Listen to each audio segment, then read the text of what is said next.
Now, the appellants have also misstated the way in which the DRE votes were recounted. In fact, they were recounted. And again, there's no indication in any of the legislative history as to 370 that it was that kind of complex analysis that Mr. Schroeder suggests today. In this case, the electronic votes were recounted the same way that they were counted on election night.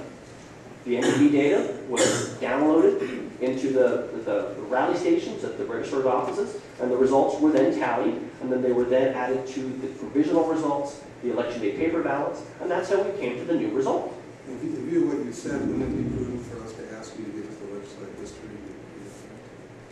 Well, before SB 370, and Your Honor, that would be entirely appropriate, but before SB 370, 19253 was simply the choice statute. So what we had before SB 370 was the language in 1567 subdivision A, which specified that the voter requesting the recount can choose between the voting system used originally. They can ask for a manual recount, or they can do both. SB 370 then specifies that there's further choice, that if you conduct manually, you get the choice between the VVPAT and the paper record copies. So, Your Honor, you can certainly order us to look, and we will see what we can see. My sense is, my recollection is that 19253 as it exists is a long-standing statute. So I think that further undermines their position.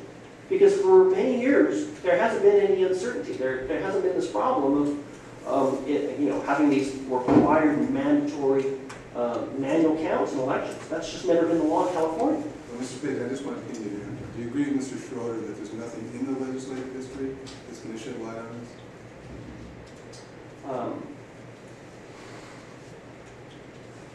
Well, having not found anything on 1567A, I can't answer whether there is anything there or not. Nothing you see. I'm not aware of anything as to 1567 that sheds light on the question. We did pursue certainly a cursory look. I mean, I think I went online to see if there were any legislation relating to 1567 that was readily available. There wasn't. We did, however, go through legislative intent service, legislative history on SB 370, and that's what we asked the court to take into notice of. You find it kind of hard to agree with Mr. Schroeder?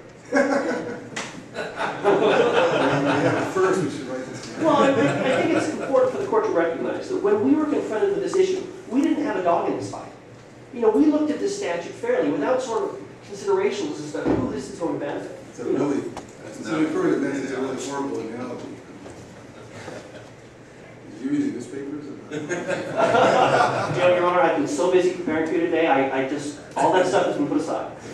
Fair enough. But, I mean, in fairness, I mean, when we looked at this, and when we looked at these statutes, we're not thinking of the way in which it's going to play out to one candidate's benefit or another.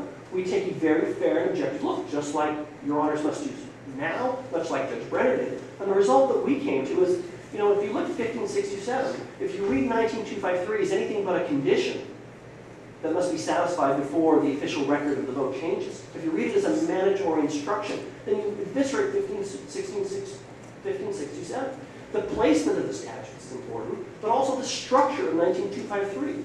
19253A speaks of what is the official record of the vote. And there are only two exceptions. If there is a 1% manual tally, or if there is a full recount conducted, a full manual recount that is requested by the voter, and then if that full recount is performed for all precincts, then the VVPAT becomes the official record of the vote. That's all 19253 does. It's definitional. And the reference to full recount is simply a condition that needs to be satisfied. It's not a mandate on how to perform a voter-requested recount. It would be a very strange place for the legislature to codify that sort of requirement when there's a pre-existing section relating to how voter-requested recounts should be performed.